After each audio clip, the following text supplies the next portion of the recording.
नारद, कैसा सुंदर स्थान, निकट में पतित पावनी माँ गंगा और शीतल, मंद और सुगंध तीनों प्रकार की वायु यहाँ बह रही है। तक तेरा पीछा कर रहा है, तो तू क्यों ना आज इस रमणीक स्थल पर बैठकर अपने श्री हरि का स्मरण कर ले। ऐसा सुंदर, ऐसा सुहाना ये शुभ अवसर कभी आगे फिर मिला अथवा न मिला। ठीक है, बिल्कुल ठीक है।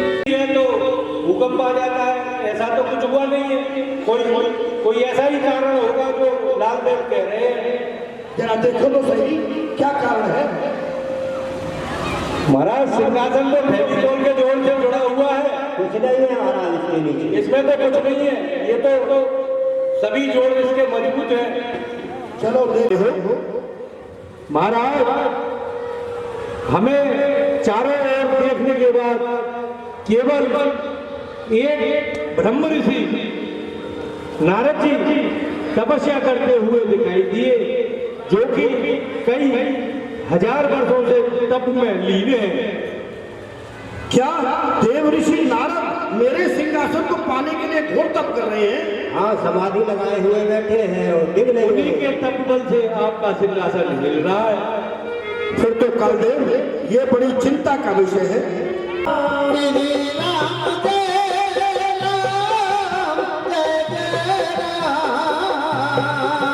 श्री राम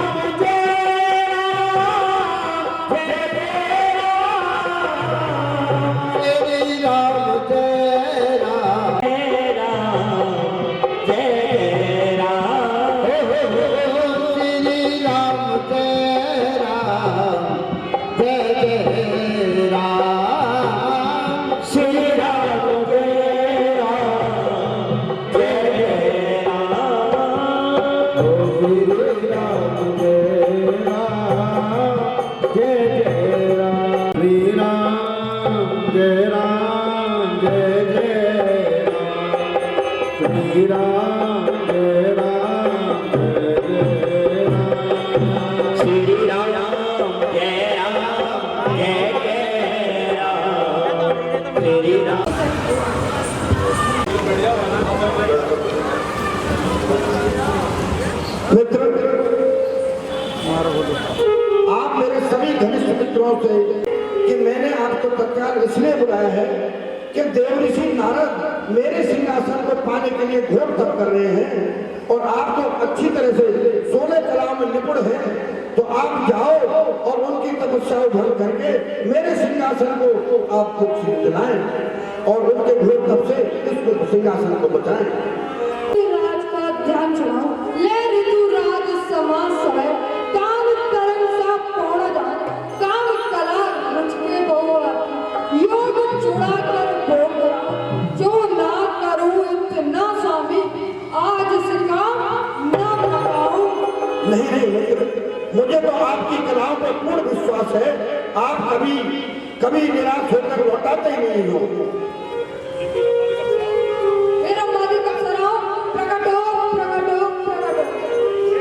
मैं गया तो उसने अपनी माया से वहां बसंत ऋतु को उत्पन्न कर दिया। स्वामी के चरणों में दास जो आ गया महाराज, उसने अप्सरा रंभा आदि को प्रकट किया और नारद जी। अरे रंभा, तूने इनका नाम नहीं सुना? ये देव ऋषि नारद। अच्छा। हाँ, बड़ी गहरी तपस्या में है। इनका ध्यान छुड़ाना कोई हंसी मजाक की बात नहीं। चलो तो तुम बताओ क्या करना चाहिए? बाबा, हाँ बाबा, जरा मौसम को तो देखो, क्या मौसम है बाबा? कपिल, अरे मेरी पतली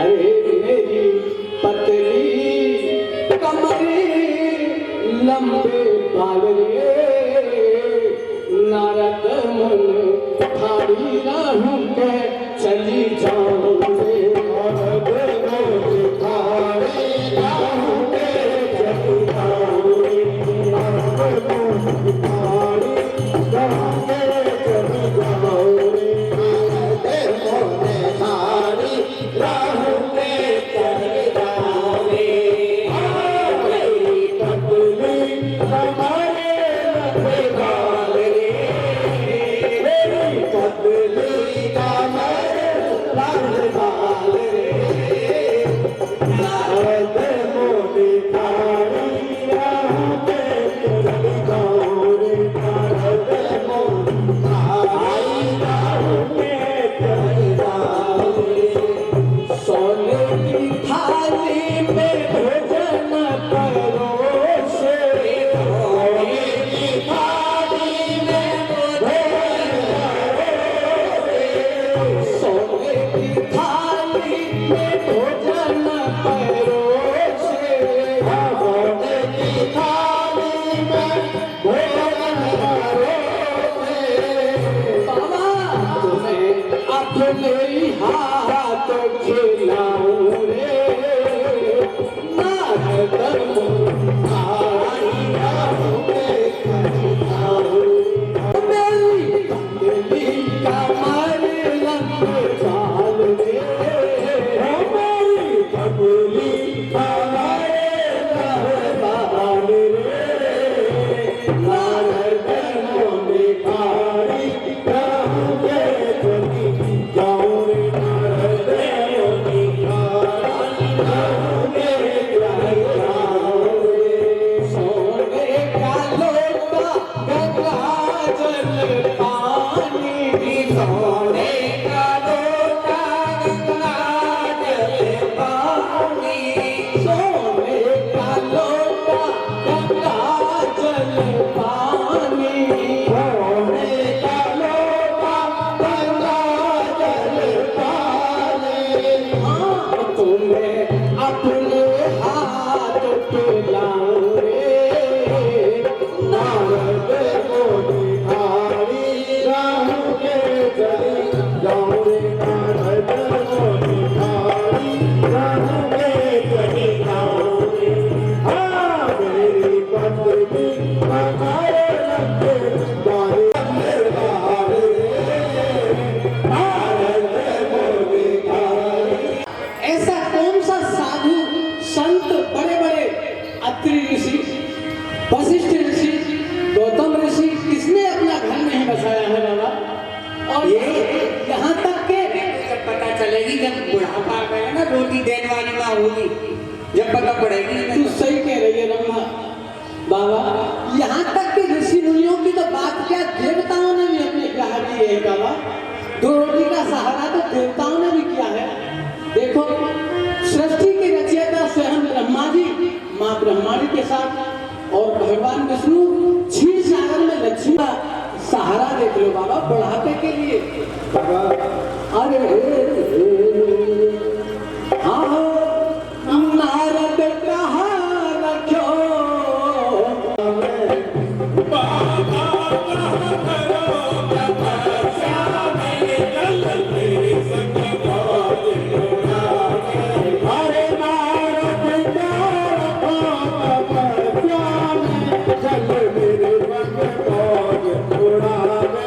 नारद कहाँ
का प्रदर्शन किया, लेकिन हम अपने प्रयास में असफल रहे महाराज।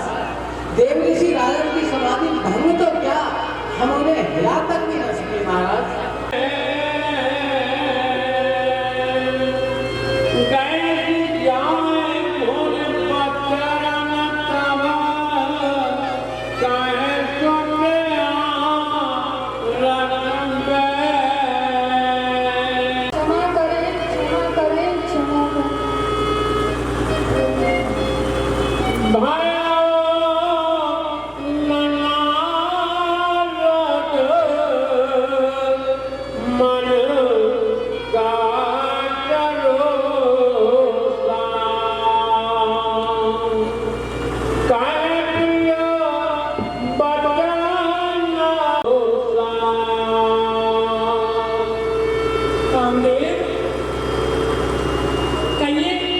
कैसे परेशान थे?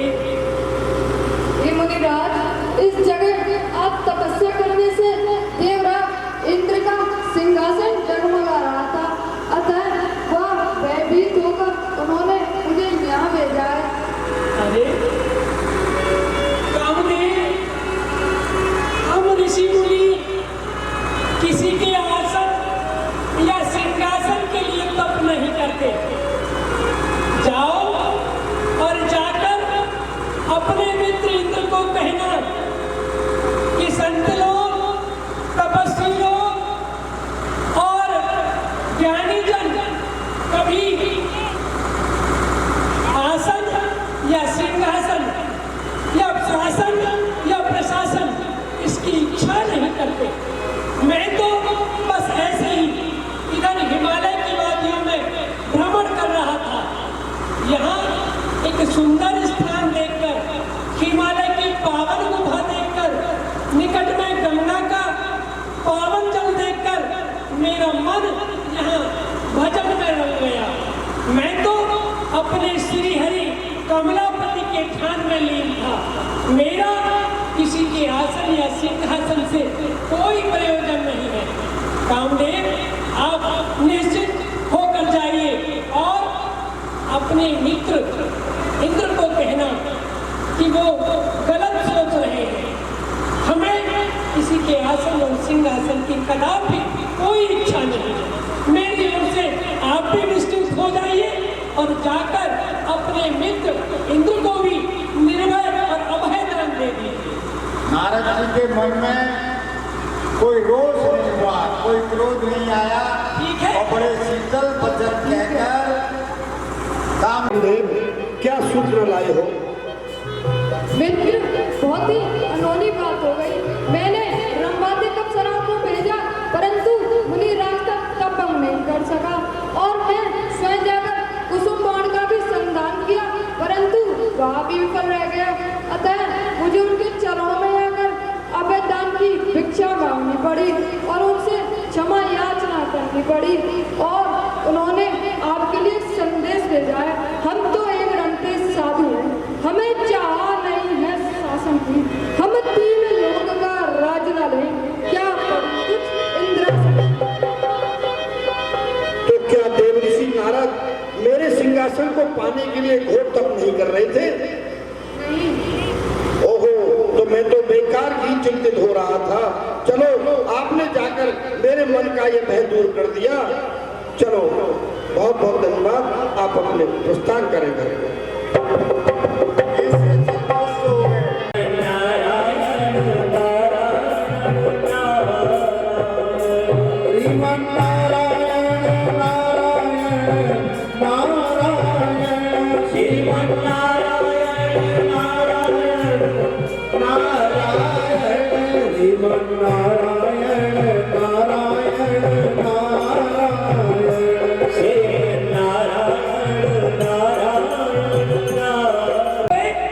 तो कम से कम भगवान शंकर को तो हो। आज मैं, यदि आज्ञा हो तो मैं सुखद संदेश को सुना दूं। सुनाइए नारद जी, क्या संदेश लेके आए हैं आप? नारायण नारायण नारायण। प्रभु, अब तक तो केवल मुझे क्षमा करना, आप ही काम जीतते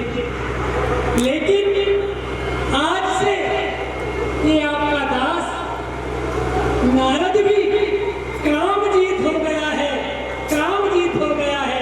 नारायण नारायण नारायण। वो हुआ ऐसे था कि मैं हिमालय की पावन कंदरा को देखकर, सुंदर गंगा जी का नीर बहता देखकर वहां श्री हरि के ध्यान में बैठ गया था। तभी मेरे बैठने से इंद्र का इंद्रासन हिलने लगा। तो प्रभु इंद्र ने अपने मित्र कामदेव को मेरी समाधि भंग करने के लिए भेजा, लेकिन ऐसा हुआ नहीं। अच्छा, आपके इस दास ने कामदेव को भी परास्त कर दिया और उसकी सारी शक्तियां जो थी रंबादिक आदि अप्सरा वो सारी असफल होकर वापस चली गई। तब कामदेव स्वयं चलकर आए और मेरे चरणों में गिरकर पाहिमाम पाहिमाम पाहिमाम, रक्षा कीजिए रक्षा कीजिए रक्षा कीजिए, ऐसा कहने लगे। तो मैंने उन्हें क्षमादान दे दिया। तो प्रभु मैं ये बताने आया था कि आज से नारद भी इस दुनिया में काम जीत हो गया है, काम जीत हो गया है। नारायण नारायण नारायण। ठीक है ना?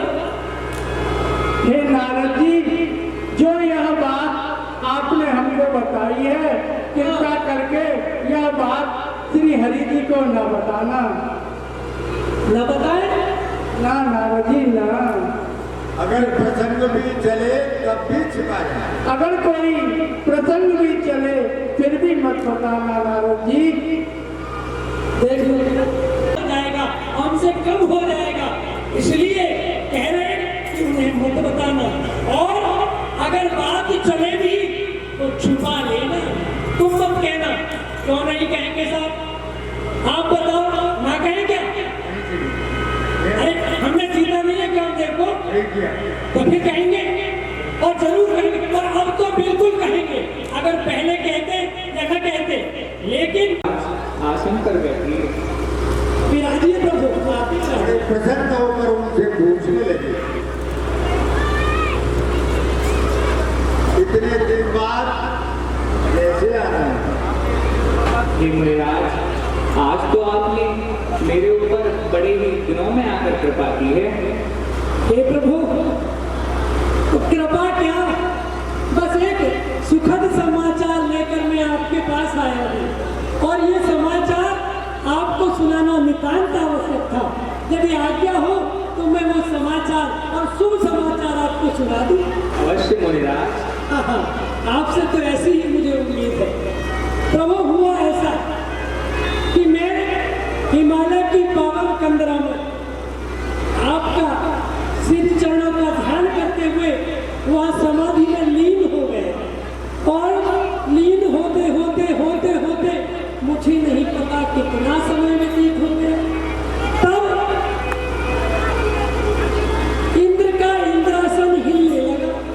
अब जब इंद्रासन हिला तो इंद्र ने अपने मित्र कामदेव को बुलाया प्रभु, और कामदेव को बुलाकर मेरी तपस्या भंग कराने के लिए, तपस्या भंग तो दूर मुझे हिला भी नहीं पाई।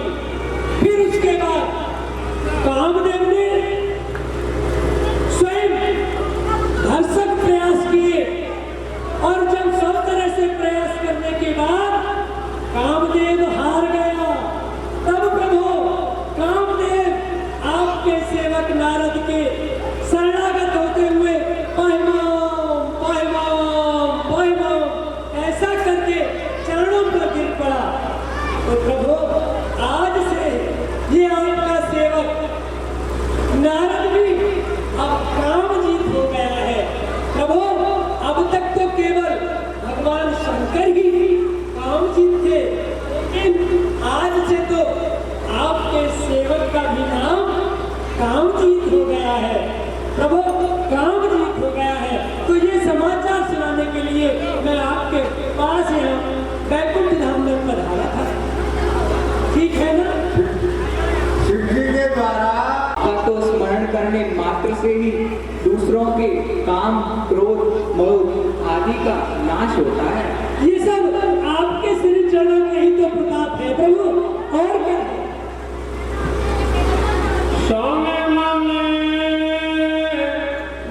उसके हृदय में होता है जिसके हृदय में ज्ञान और वैराग्य नहीं होता।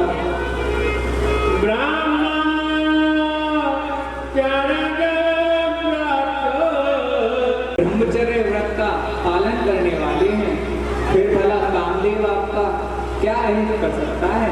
बोलिए श्री भक्तवत्सल भगवान की ये सब आप ही की कृपा से तो है महाराज। प्रभु मैं तो आपके चरणों का सेवक हूँ। जाकर देख लिया है कि नारद जी के हृदय में अभिमान रूपी वृक्ष का एक अंकुर पैदा हो गया है। वृक्ष को सीधे उखाड़ कर फेंक दूंगा, क्योंकि यह हमारा प्रण है अपने सेवक का हित करना। सेवक को अब आज्ञा मिले चलने के लिए, मैं अब विचरण के लिए निकलता हूँ, यदि आपकी आज्ञा हो। अवश्य। इस प्रकार बड़ी कृपा की दृष्टि से इस नगर के विषय में आप जानना चाह रहे हैं कि 100 योजन में नगर विस्तार लिए हुए है, इसका नाम श्रीनगर है। उनकी पुत्री जो हलचल आपको दिख रही है, समस्त राजा लोग यहाँ आ रहे हैं, जा रहे हैं, ये उन्हीं कन्या के स्वयंवर की तैयारी में आए हुए हैं देखने के लिए। तो यहाँ के बड़े प्रतापी राजा हैं, उनसे आप मिले जा करके आओ, चलो बिलवा। शील निधि राजा के महल में पहुंची। विश्व मोहिनी के स्वयंवर के लिए मैंने ये सारा आयोजन किया है। अच्छा हाँ, वो मेरी पुत्री विवाह योग्य हो गई। ये तो आप जानते हैं कि एक पिता के लिए पुत्री जब विवाह योग्य हो जाती है तो बड़ा उसका चिंता का विषय बन जाता है। ये तो आ रहे हैं, आप मेरे इस शहर में आए हैं तो मैंने आपको बुलाया, और आप तो हृदय में बड़े हर्षित हुए और सोचने लगे।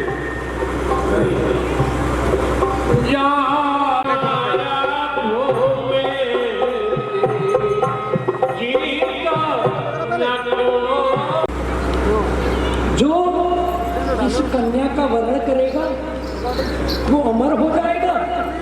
अरे वाह! इस प्रकार कन्या के लक्षण देखकर के जो भी इसको भरेगा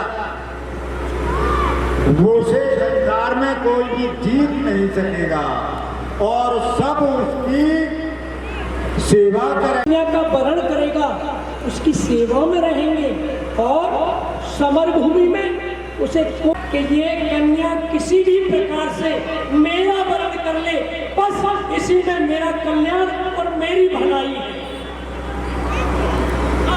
यह अवसर चाहिए परम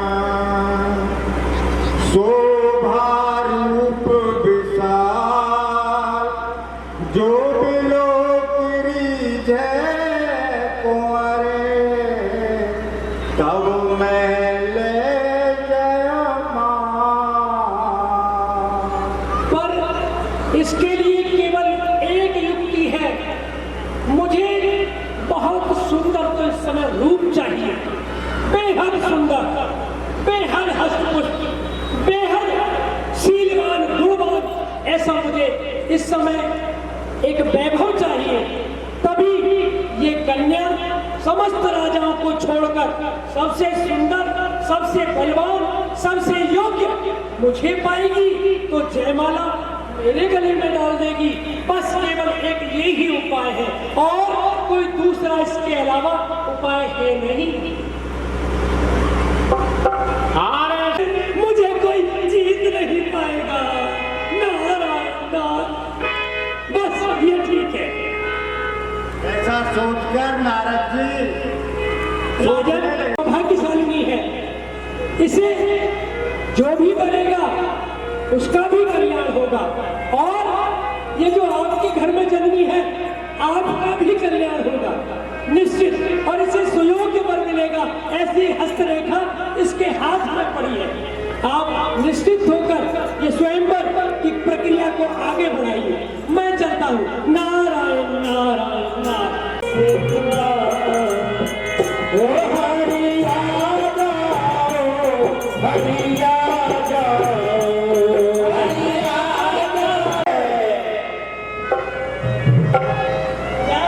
नारद जी की करुण भरी पुकार सुनकर भगवान वहीं प्रकट हो गए। नारद जी बड़े तीन होकर उनसे कहने लगे, प्रभु आपने में कष्ट दिया है। मैं कभी नहीं चाहता था कि आप बैकुंठ छोड़कर मेरी करुण पुकार पर यहाँ तक आए, लेकिन कुछ कारण ही ऐसा बन गया प्रभु, जो न चाहते हुए भी मुझे आपको बुलाना पड़ा। सरकार, वो आप जानते हैं कि एक कन्या है प्रभु, और वो कन्या स्वयंवर कर रही है। तो स्वयंवर में जो सबसे ज्यादा सुंदर, योग्य, हष्टपुष्ट और बलवान जो राजा होगा, वो विश्वमोहिनी उसी का वरण करेगी। और हे प्रभु, जिसको वो विश्वमोहिनी वरण करेगी वो अमर हो जाएगा, और समर भूमि में उसे कोई जीत नहीं पाएगा प्रभु। तो मैं आपका सेवक नारद आपसे निहोरा करता हूँ, निवेदन करता हूँ, वंदन करता हूँ, मेरे ऊपर कृपा कीजिए। और प्रभु, अपना ये सुंदर स्वरूप कुछ क्षण के लिए अपने सेवक नारद पर देकर एक उपकार कर दीजिए प्रभु। मेरी आपसे ऐसी विनती, ऐसा आपसे निवेदन। नारद जी, मैं तुम्हें अपना हरि रूप प्रदान करता हूँ। जय हो, जय हो, जय हो, आपकी जय हो। इस प्रकार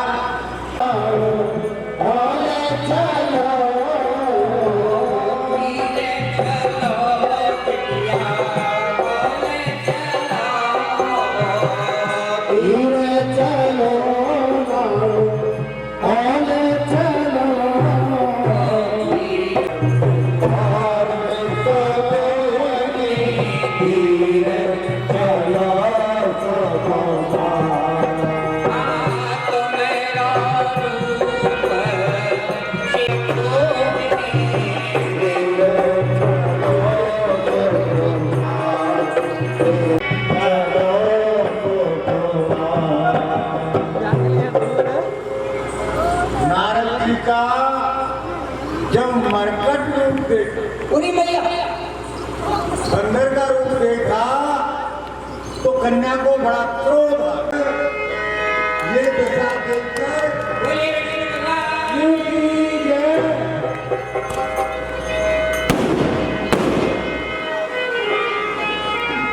नर का तन रहकर मनुष्य का रूप धारण करके बता दे।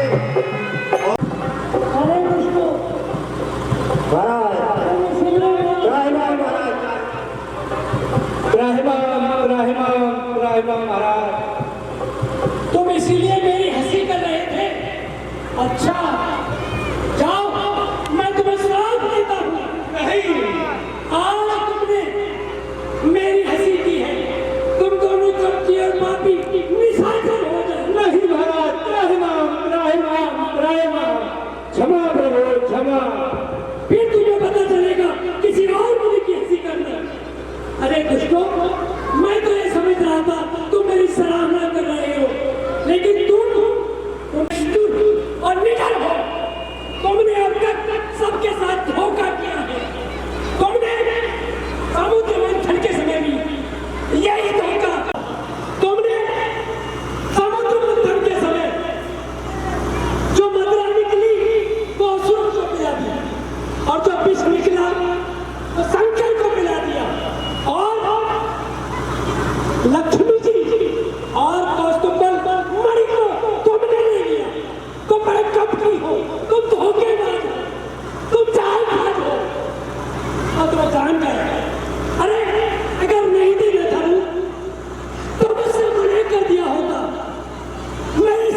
तुम भी दुखी होगे।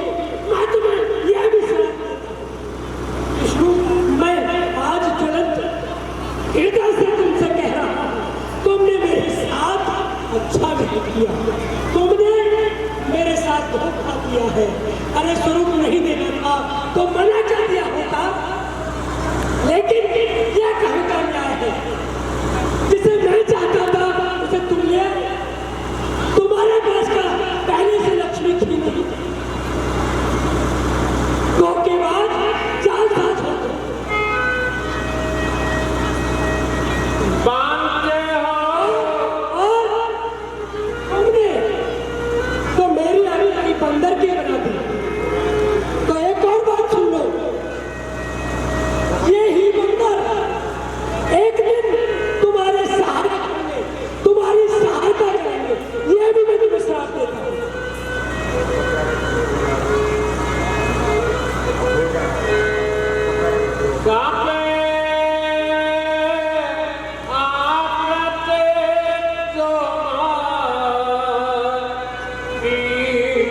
बना दिया तो ये भी श्राप है।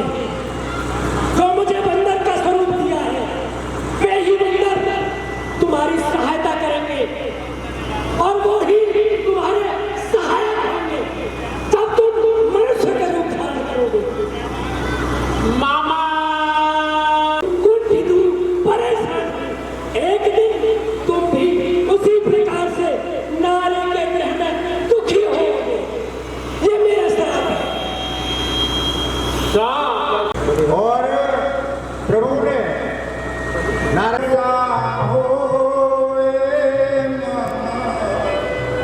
श्राप कृपा मम इच्छा दीन दयाल। हे प्रभु, मैंने जो आपको श्राप दिया है वो मिथ्या हो जाए, वो नशा हो जाए। प्रभु, मुझे क्षमा कर दीजिए। मेरे आप दुखी मत होइए, यह सब मेरी ही इच्छा से हुआ है। प्रभु, मैंने आपको बहुत से दुर्वचन कहे हैं, मैं उसके लिए आपसे कोटन को क्षमा चाहता हूँ। मैं सेवक हूँ, आप स्वामी हैं। मेरे अपराधों को क्षमा कर दीजिए स्वामी, क्षमा कर दीजिए। इस तरह नारद जी कहने लगे कि प्रभु, मैंने आपको बहुत दुर्वचन कहे, मेरा पाप कैसे मिटेगा? प्रभु, मेरे श्राप को मिथ्या और मिटाने का मुझे कोई उपाय बताइए। भगवान कहने लगे, प्रभु, जब हो जाए तो कभी नहीं पाते हैं। इस प्रकार भगवान शिव ने कहा कि शंकर जी का जाप करिए, आपका मन शांत हो जाएगा। नारद ने बड़े प्रसन्न मन से हर्षित होकर भगवान से विदा मांगा।